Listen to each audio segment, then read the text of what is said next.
You are live. Hello, guys. Happy Friday. What's up, Benji?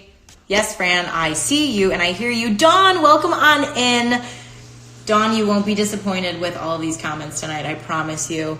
Maggie, what's up? I am thinking about you and Carlos, and I can't wait for us to finally enjoy that wedding because it's gonna be a show, to say the least. Guys, welcome on in. We are at episode number 9. I am not going to lie to you. I want to be as transparent as possible. Hi, Carissa. I am hurting. I am hungover. I think I literally stopped being hungover maybe an hour ago. After last night's show, me and my roommates thought that doing shots of whiskey and drinking beers was a really good idea when it just wasn't a good one. Anyways, so guys, welcome on in. For some of the new people here, I kind of just wanted to explain to you like where the idea came from, because we are again at episode number 9, and then I will tell you guys about our amazing guest Cam. So basically, I'm a bartender and I'm also a sports reporter. And with all of this going on, I am currently on furlough, which I'm really sad about. It's because, one, I love to work and I love connecting. And I knew that if I didn't put my energy into something, I was going to absolutely go crazy. So Bar Talk wasn't born because of this. Bar Talk was an idea that I've had since I was like 21. Thanks, Gig, Startender. I love it. And I just didn't know how exactly I wanted to do it. I knew that I just had the most amazing conversations at a bar, and I wanted to find a way to bring that to you guys and show you guys that.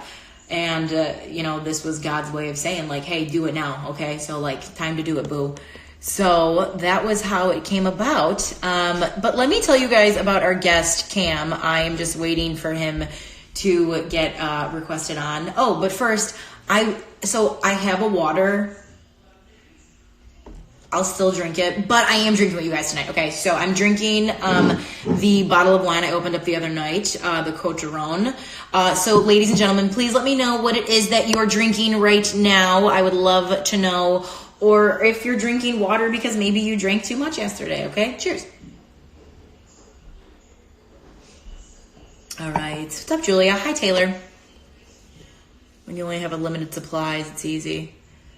All right. Yeah, no, we've all been there. We've all been there when we're hurting and it's not fun. All right. So Cam Smith. Cam was nominated 2 times, guys, okay? He was nominated by Lawrence and he was nominated by DB. So I texted him right afterwards and I was like, Cam has to come on. It's as easy as that.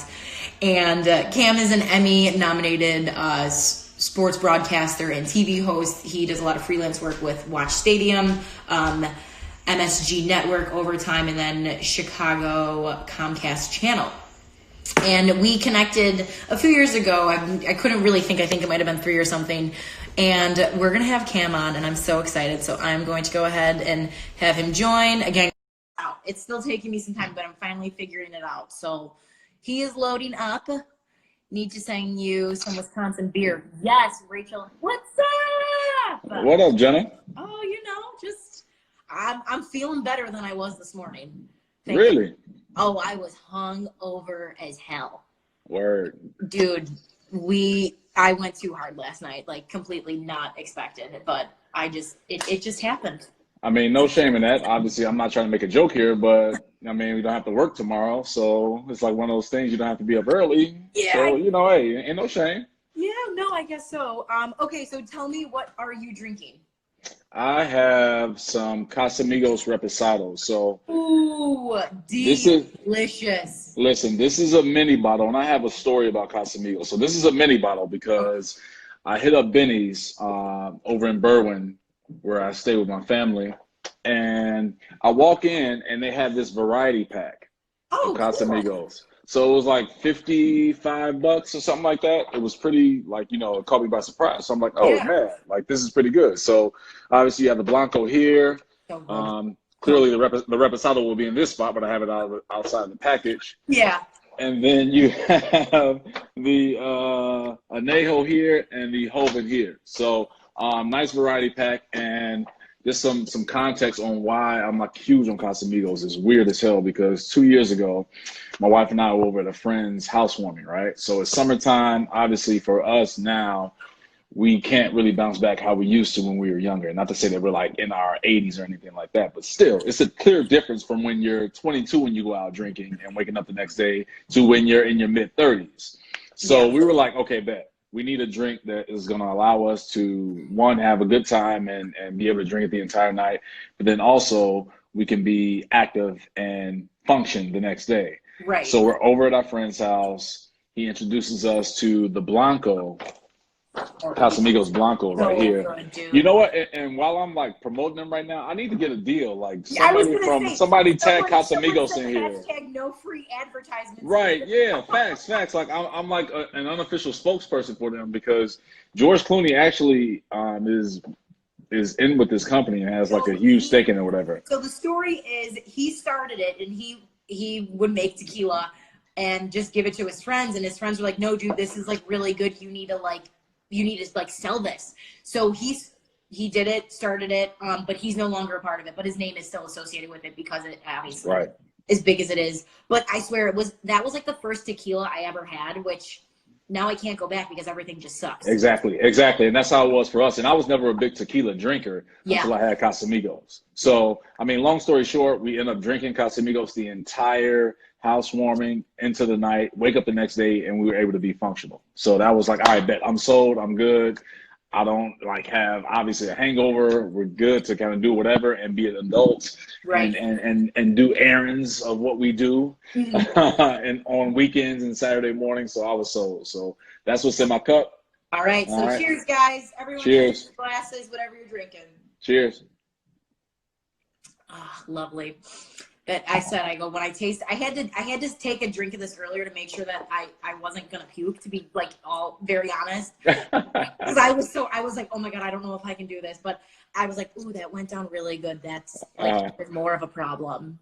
Oh man, no, you definitely can't do that. I know. Especially live on IG. Like you don't want to be that because somebody's gonna get their screen recorded and it's gonna be all over the place. It's gonna be like when quarantining goes wrong or drinking when quarantine. Right, you don't want to be that person, Jenna. It would have been so bad. So again, we're all good.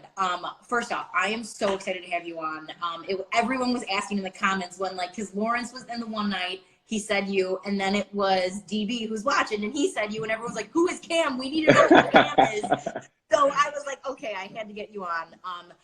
I think one thing that's so cool about you, there's obviously many things, but I just think again, a fun story to share with everyone was you played basketball with LeBron James at a camp. Right. And you had said that once you saw him play, you were like, I knew this man was like destined for greatness. So after you saw that and knew that, did you pay attention to him like the rest of the camp to figure out like what exactly it was about him that made him great? Yeah, I'll take you through that full story. And I love that you mentioned that because that during this time, like you have a lot of moments to reflect on life about just past experiences. I know we all have been able to do that.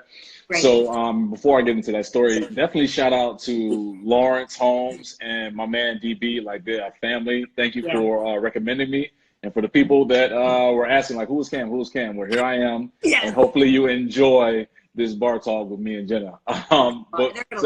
Yeah, definitely. But back to your question. So this is the summer of the year 2000. Okay. So I'm getting ready to go into my sophomore year at Gordon Tech High School. So Gordon Tech's in Chicago, Catholic League school. Definitely. So I mean, we have a lot of great history when it comes to basketball.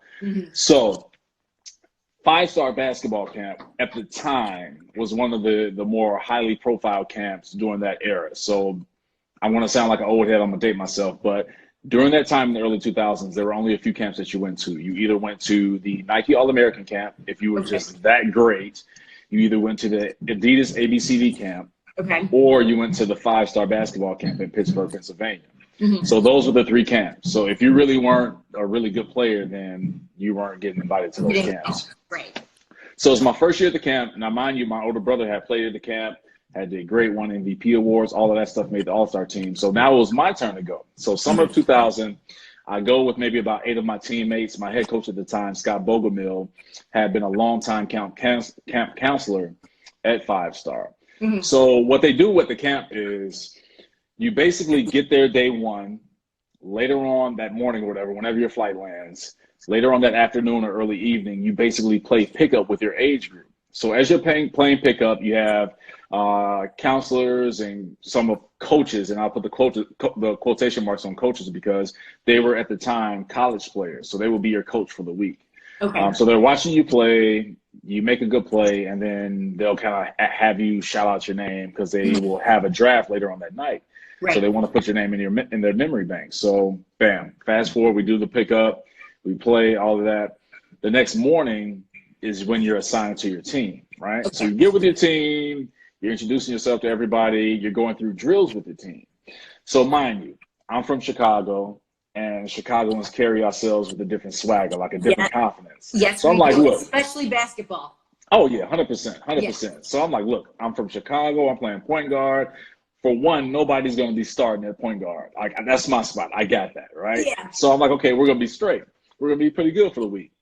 So we're going through drills, and I'm noticing a cat like this, like 6'5", skinny, like with a little fro. And I'm like, man, he can like handle the ball. He's pretty good and pretty athletic. So we go through maybe about an hour worth of drills with our coach and some of the kind of other counselors that are there that are putting us through this workout. And like we leave that, it's time for lunch, maybe about 12 o'clock, 1 o'clock in the afternoon, time for lunch, right? Okay. So I'm walking, and if you know anything about Pennsylvania, they have some of the most hills I've ever seen in my life. Like the hills are ridiculous in Pennsylvania. So where our camp was on the campus of Robert Morris University. Okay. So as we're walking to lunch, I'm with my head coach from Gordon Tech. I'm with maybe about 5 or 6 of my teammates. So we're walking up and down hills, and he's talking to us. How's camp going? How do your teams look? So one by one, my teammates are answering questions. Like one guy might say, okay, well, we're going to suck this year or this week because we really don't have anybody. Another guy might say, well, you know, I got this other guy that's pretty solid and we should be all right. Then my coach comes to me and he's like, Cam, how does your team look this week? And so, mind you, this is pre-YouTube, pre-Twitter, social media. You didn't know. Overtime clips and all of that stuff and Ball is Life like that. This was pre all of that. So the only way that you would know about a player is when you would go up against them, either in AAU or maybe a certain team shootout that you attended. So he gets to me and he's like, Cam, how's your team look? I'm like, well, okay, we should be all right. Like I'll be playing point guard. We're pretty solid on that end. But then there's like this, and I tell him, and as we're walking, again, like it's maybe about 85 degrees out, I'm just trying to get to lunch. I'm not really thinking. Yeah. So I'm like, well, there's this 6'5" dude on our team. He's like athletic. He can handle the ball. He seems like he's pretty good. So Jenna, my coach stops all of us, like puts his arms out and stops everyone. And I'm right there on my coach's right side, Scott Bogomil. He's on Twitter. He's at Scott Bogomil, and ask him this question. I will. And I'll actually put up this piece of paper that gives me some kind of, I guess, evidence to my claim to fame of playing with LeBron James. Right. I will do that. So Coach Bogomil, he stops everybody, puts his arms out, and he turns and he looks at me. And he says, because I told him, like, yeah, you know, this guy's pretty good. He's pretty solid. Yeah. He's like, well, he better be pretty damn good. And it's not registering. Like, again, I'm hungry. We just finished drills. I'm trying to get to the cafeteria. I want to eat. I don't want to hear about another player. I'm from Chicago. Like this is my team. Exactly. And so I turn and I look at my coach, and I'm like, Coach, what are you talking about? He was like, well, he's the #1 player in the country. And I'm like, what? Still not registering. Right. And he was like, he's LeBron James. Like he's like squinting his eyes, looking at me like, dumbass. He's LeBron James. And I'm like, okay, what does that mean for us? I guess we'll be like, whatever. You're like, sure, okay. Right, whatever. Yeah. You got to show me. You got to prove it. I'm from Chicago. I've been seeing a lot of greats from Ronnie Fields to Michael Herman to Quentin Richardson, Corey Maggette, all these cats that I grew up watching and idolizing. And you're telling me some dude from Akron, Ohio is the #1 player in the country, and I should be kind of taken back by that? Yeah. But when I tell you later on that afternoon, Jenna, when we played our first game, I saw it. So to answer your question about, did I start taking notes or looking at him more closely? We played against a guy named Mike Sawyer-Jones, who played at Maryland. It was a McDonald's All-American in that class of 2003. So LeBron, myself, Chris Paul was also in the class of 2003. A lot of people came out of 2003 during that year. Shannon Brown, that played at Proviso East, played with Kobe with the Lakers, won a couple of NBA championships. Okay. But after that first matchup against Mike Sawyer-Jones, LeBron just showed me things that I'd never seen before in my life. And mind you, I'm coming from Chicago. I've seen Ronnie Fields play live. I've seen it. Kevin Garnett, Michael Herman, like Quentin Richardson, Corey Maggette. But the things that he was doing as a sophomore, going into our sophomore seasons, the things that he was doing was unbelievable. He's 15, but dominating. And dominating to the point where Howard Garfinkel, who is a basketball legend, he ran 5-star basketball camp, and rest in peace to Garth. A lot of people know him as Garth, but he moved LeBron up to the upper level, the upperclassman level, which they call the NBA. So you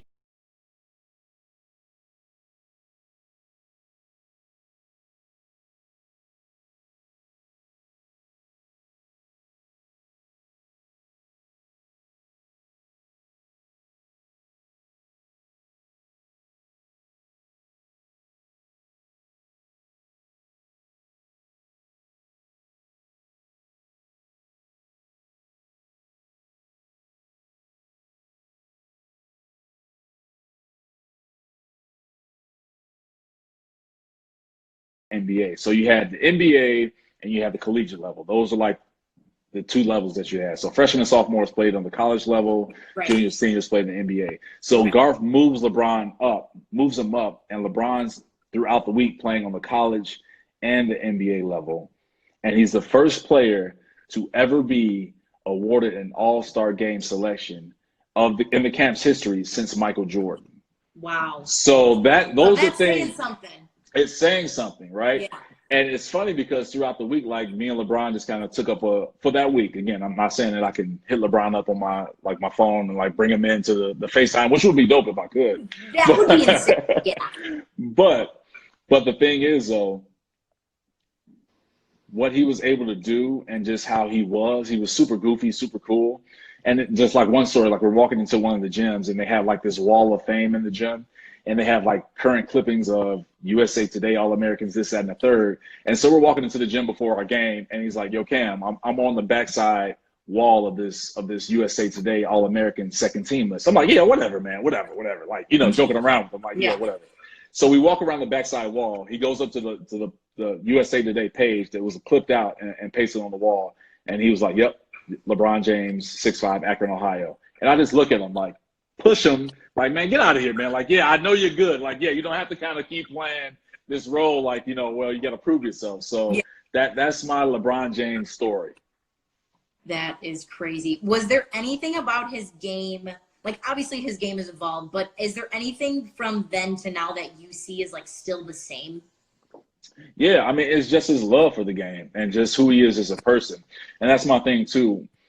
I've always respected guys that have stayed the same, like a Ronnie Fields or Kevin Garnett especially. Like the first time I saw Kevin Garnett play in high school when he was at Farragut Academy, I thought he was crazy. I thought there was something wrong with him because he would be talking shit to the people in the stands, to himself, to the basketball. And he was the same dude when he got to the league, when he played for the Timberwolves and for the Celtics. So I think LeBron has been able to kind of keep that joy and passion of the game that I first saw when we were out playing on an outdoor course at 5-star basketball camp. And one thing that's dope about him is like he's a hidden comedian.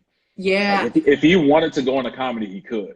Like he's naturally funny. I mean, his naturally funny. Get me going. Like that's who he is though. It's not like he's putting on the front for the camera. Like he's funny as hell.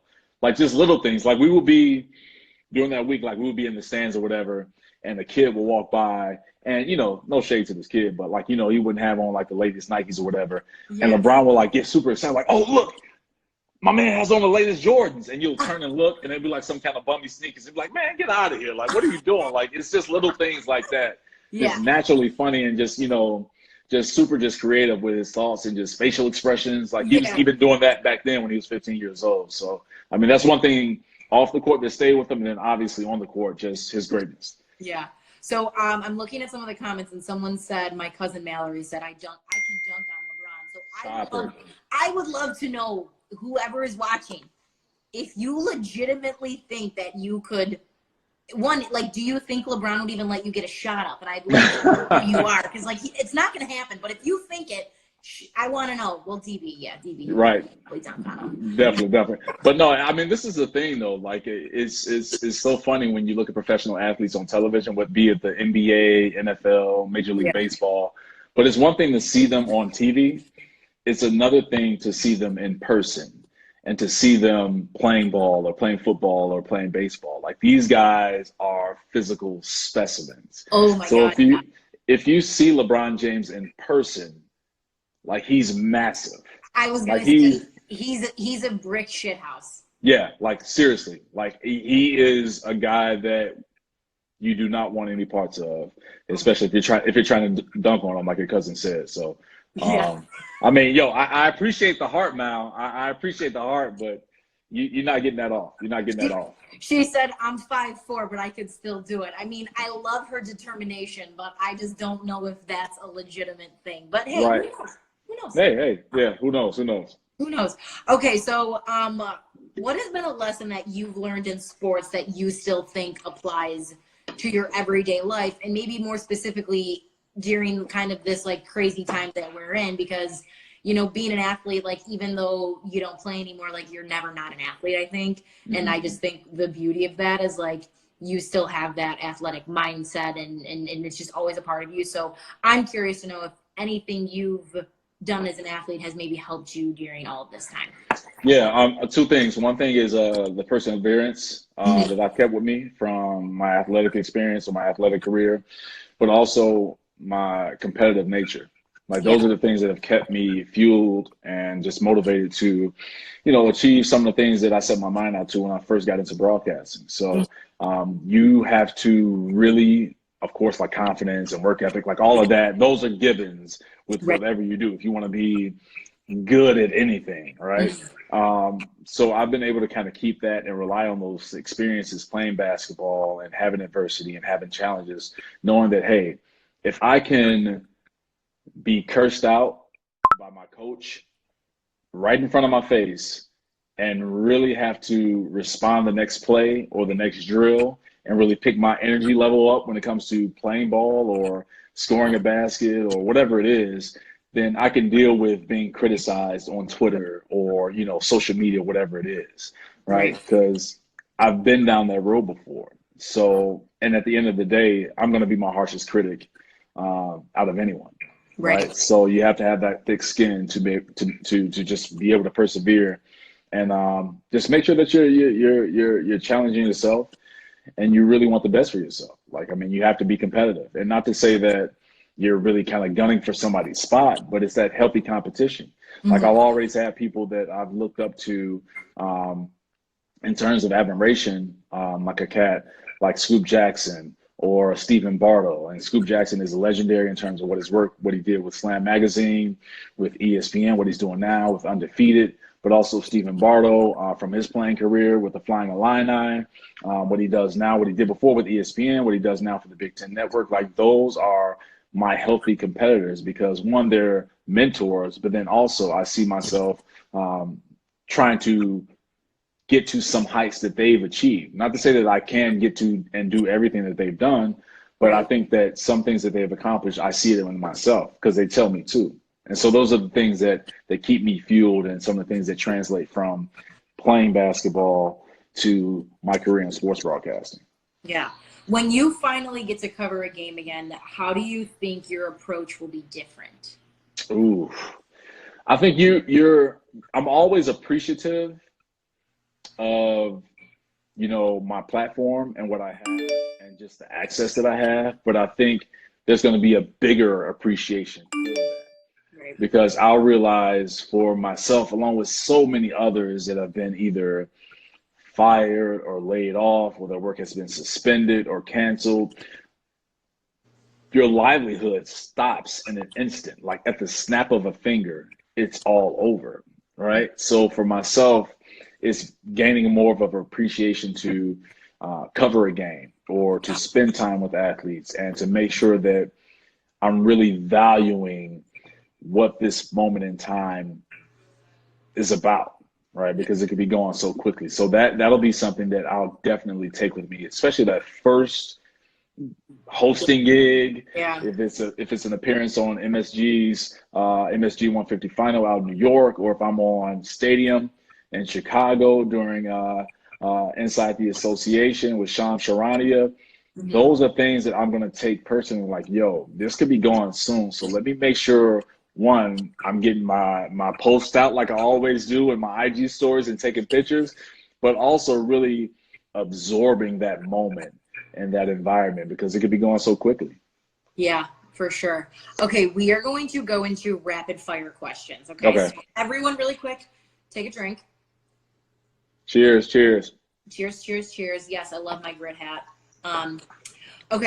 Somebody said I was wearing the right gear, so well, you are wearing the right gear, and someone had said earlier they were like, I didn't realize the glasses and hat memo.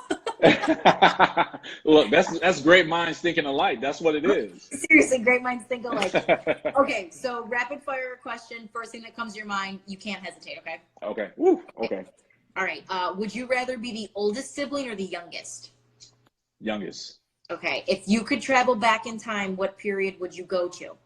Ooh, I would say 90s. I was born in 85. I grew up in the 90s, like from the music to just the culture, basketball, fashion, everything. Like the 90s was the best decade of all time. I don't care what anybody says. Okay. What is the kindest thing a stranger has done for you?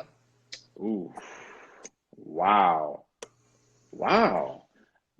The kindest thing a stranger has done for me, my sophomore year at SIU, we made it to the NCAA tournament. We were in Oklahoma City preparing to play against Oklahoma State. So we had our practice the day before the game. And media's there, photographers and everything. So they took a picture of me that I didn't know about. They took a picture of me just kind of sitting on the court during practice, kind of dribbling the basketball.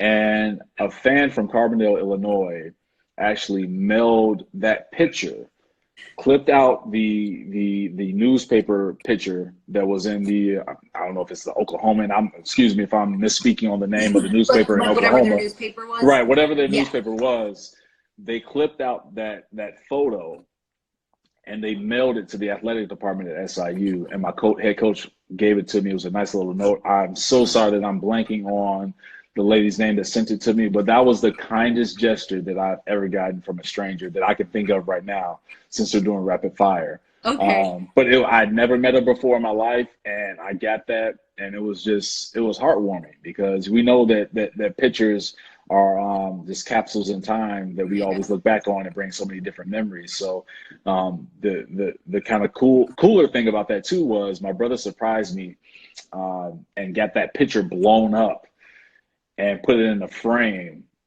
and presented it to me on my birthday some years ago. And I still have it down kind of in my basketball vault that I have. Like, so yeah, that's the kindest thing. That's amazing. Okay, cupcake or muffin? Ooh, Cam, you're loading. I must have froze on you. Can you hear me now? I got you. Perfect. Okay, cupcake or muffin? Ooh, cupcake. Okay. If you could have dinner with 3 famous people who are alive, who would they be? Ooh, who are alive? Mm-hmm. Whew, wow. Man, okay, first, I'm a big music head. I love music. Okay. So the first person has to be my favorite artist of all time is Sade. So Sade is, to me, the most just graceful and loving musical artist that I've been able to kind of experience just with my musical ears. Yes. But it's just like this mystique about Sade that is so dope. Like she doesn't put out an album like every year. She's waited 10 years to put out an album sometimes. And she hasn't put out an album in a long time. She hasn't toured in a long time. But there's just this beautiful mystique about her that I just want to dive into and just pick your brain about. Just sit down and have those conversations. So I would say Sade one. Okay. Two would have to be who? Denzel Washington. Oh, yes. Denzel Washington, definitely, just about his longevity, his greatness when it comes to film, but also how he inspires the next generations of actors. Mm-hmm. Like that's just something that I love about Denzel's career and how he's just been able to be versatile, right? I mean, he Yeah. stood the test of time. No matter what decade it is, Denzel has at least one movie Yeah. that's in somebody's top 5 or top 10. At least one. At least Easily. one. Yeah. So that's two. The third person, wow, gosh. So as you're thinking about it, everyone who's watching, I want to know what 3 famous people you would have dinner with if Yeah. they're alive. They have to be alive, so Yeah. no from the deceased. And they got a bonus too because they get a little time to think about it because they can Yeah. sit and think while they're watching and wait to see who I say, and then that might bring up a different name. Someone Right. sparks an idea. Right. The third person, gosh, I would have to say probably Barack Obama. That's what DB just said. Obama too. See, DB, that's why me and DB are family. Like, you Yeah. know, me and DB have a great history, and that's a great brother, man. But yeah, President Barack Obama, just about his stoic nature at times, his leadership aspects, just his sanity too.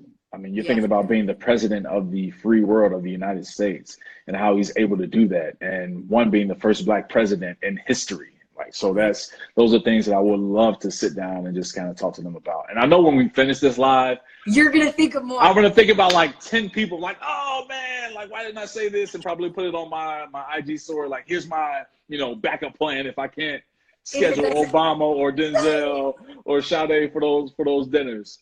That would be interesting though. Yeah. Okay, what is your favorite TV show? Favorite TV show has to be Martin. Okay. Would you rather be besties with Beyonce or Rihanna? Beyonce, because I don't want the Beehive to come after me. Okay, guys, Beyonce or Rihanna, who are you picking? What is your go-to karaoke song? Go-to karaoke song. It's probably have to be Nas's, oh God, what is it? Why am I blanking on this song right now? Nas is Like. That's my go-to song. And I'll tell you why that's my go-to song, because my first tattoo, which I'm not going to show, because it's that bad. Oh God. I got it when I was 15. So young, dumb, thinking that, I was good and my mom gave me the approval, but she knew that at the end of the day that I was making a mistake, which I came to realize as I got older. So Nas is Like, there's a line in the song and he says, sooner or later we'll all see who the prophet is, basically saying that sooner or later we'll see that my work ethic, my perseverance, my stick-to-itiveness, all of those things will be able to come to light, and that'll bring me the glory and the accolades that I know that I've earned, that I've worked for. So I got the prophet tattooed on my right arm.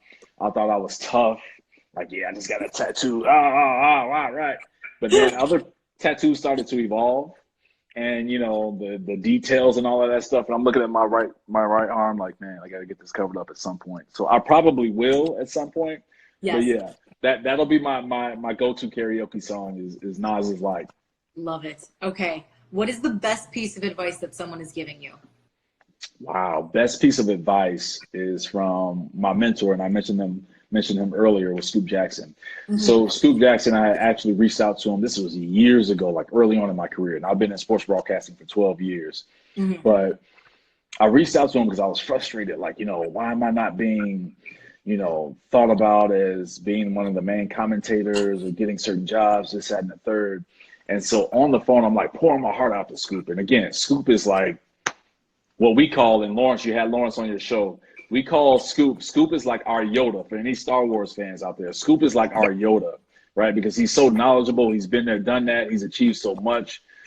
So Scoop was on the phone listening very intently. And when I finished going off on my ramble, he's like, yo, enjoy the journey and the end result will take care of itself. And so I stopped, and I'm in my parents' basement, super young in my career. I just maybe 3 years out of college, frustrated. angry, all of those things. Why am I struggling like this? And when he said that, it made me appreciate more, one, what I accomplished in those 3 years since I graduated from college, but then two, just how I was just scratching the surface of my career. So him telling me to enjoy the process and the end result will take care of itself is a quote that I want to one day get, printed out or framed and put it on my wall in my home or maybe in my office, Yeah. because that stuck to me and it still sticks to me. And I think that's a piece of advice that I try to share with a lot of, young people in the industry, just kind of coming up and just trying to figure out like, yo, why am I struggling? I got, working Yeah. odd jobs, which I did. Yeah. Just trying to, have some money in your pocket and pay bills and just do things on your own after you graduate from college. So it allows you to understand that it's a process to get and reach certain heights. Yeah. It's not about the destination, it's about the journey to the Facts. Facts. Okay. Okay, Jenna, knowledge. What's the gift when my man's like this? He's destination. like Okay, what's the most embarrassing thing that happened to you in high school? And I would love to hear people who are watching what the most embarrassing thing that happened to them in high school was, if you're willing to share. Yeah, please, please, please. I mean, it's Friday night. We're all drinking, so why not? We're all It's family right Friday. now, It's with the viewers on it. So cheers to that. Ooh. Most embarrassing thing for me in high school was running late for a class. And you know how it is in high school. Like, you're hanging out with your friends in the hallway, talking, blah, blah, blah, blah, blah, blah. Time ticks, ticks, ticks, ticks, ticks. So as the, I guess, final bell warning goes, I like look up and I'm like, oh man, I'm about to be late for class. So I run down the hallway, a flight of stairs I have to go up. And I'm an athlete. This is my senior year. Like, yo, I'm a senior. I've been playing ball all 4 years. I'm cool. Like, big man on campus, all of that stuff. I think that I can like skip like 5 or 6 stairs. So I take off, right? I take off and I'm a 1-foot jumper. So I jump off my left foot. Okay. Thinking I cleared maybe the fourth or maybe fifth stair. Revisionist history. Of course, everything gets better and you get more athletic and more great when you look back on things like 20 or 30 years from then. But I go up and I think I'm getting ready to plant my right foot, but then my left foot clips one of the stairs and I fall right into the stairs, like books in hand, forearms into the stairs, papers go everywhere. And this is like springtime, like towards the end of the school year. So at that time, everybody's kind of like walking around the hallways. Nobody's really in a rush to get back to class. But me, I'm like, oh, I can't be late. Fall going up the stairs. It was the most embarrassing thing in my life. And it had to be in the spot of the school where there was a big ass window.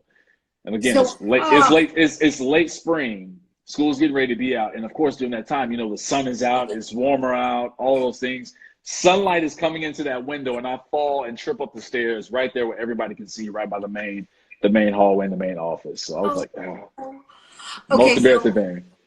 Some of these have been really funny, so I guess I'll share mine. And I just thought of this. It was my junior year. It was our spring, like a spring homecoming, not parade, or like pep rally. Okay, and they grabbed. So I went to De La Salle. We were co-institutional. So that day, all the girls went to the boys' school, and we did it there. And they were doing this contest. So it was a boy and girl from each grade. I was a junior at the time. And basically, whoever won, you got a prize and you got to pie the other person in the face with like whipped cream. Nice. And so basically it would have been like the junior boy pies the junior girl, or like vice versa. And I remember the guy who was a senior, I had like, we'll put dated like when I was like a freshman, and just didn't like the guy. And again, this is my competitive side. I'm like, I'm not losing. Like, I am not losing. We are winning. I am not getting a pie in the face. All the hot guys over there. I'm not walking around with a pie in the face right now. And lo and behold, we lost because I think it was the senior girl was too slow. And that competitive nature of you started to come out like, I was so mad. And the senior guy came up and pied me in the face in front of the entire assembly. Wow. Yeah, that sticks with you. That sticks with you for a long that was time. like, I'm like, oh my God, I'm like going back to like my old self right now. Like I'm freaking out. I'll be fine. I'll be fine. I promise. Life goes on. You get better with age. You'll be fine. Exactly. Okay. Would you rather go to the movies alone or to dinner alone? Ooh, movies, definitely. My wife knows this. Like I hate to admit it, but like I'm a big movie head. I Yeah. love going to movies, especially if it's something that I really want to see. And just because my schedule is all over the place sometimes, and my wife works a consistent schedule, a lot more consistent than mine. There are Yeah. times where I have like, I can go to an early matinee and it's like 11 or 12 o'clock or 1 o'clock in the afternoon. I'll just go to the movies by myself. There you go. Yeah. What is something that people would be surprised to know about you? Wow. Well, we already talked about the LeBron James story. We did. Mm-hmm. I think the other thing people would be surprised to know about me is that I can. I hate that this is all. Well, no, I take this back. No, I was going to go basketball route, but I'll do this route. That Okay. I am a huge jazz fan. Like I love jazz. I Like can jazz. see that. Your voice is smooth like jazz, so it makes sense. That's interesting you say that because my grandfather used to be a radio host for a jazz station in Chicago. So a longtime radio host for a jazz station, and he was really the person that turned me on to jazz. Like kind of with my cousins, my brothers, this like going over to grandma and grandpa's house over the weekends. You spend the night, but Yeah. like Saturday or Sunday mornings, my grandfather would play jazz in the morning, and I just kind of like I took a liking to it, and it just grew and grew and grew. And he had a huge jazz collection, so that's where my love of jazz developed. And I think it came from him. From him, obviously, his love for jazz, and he's a connoisseur Yeah. of the art and the music. And he had a radio station, so that's kind of the thing that people will be surprised to know about me. Okay.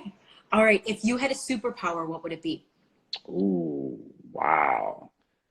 I, whew, geez, and I can't hesitate. Right now, I would say probably the power of healing. I The love power it. of healing, I especially in the love it. times that we have now. So I'll say healing. Amen. Who should my next guest be? Ooh.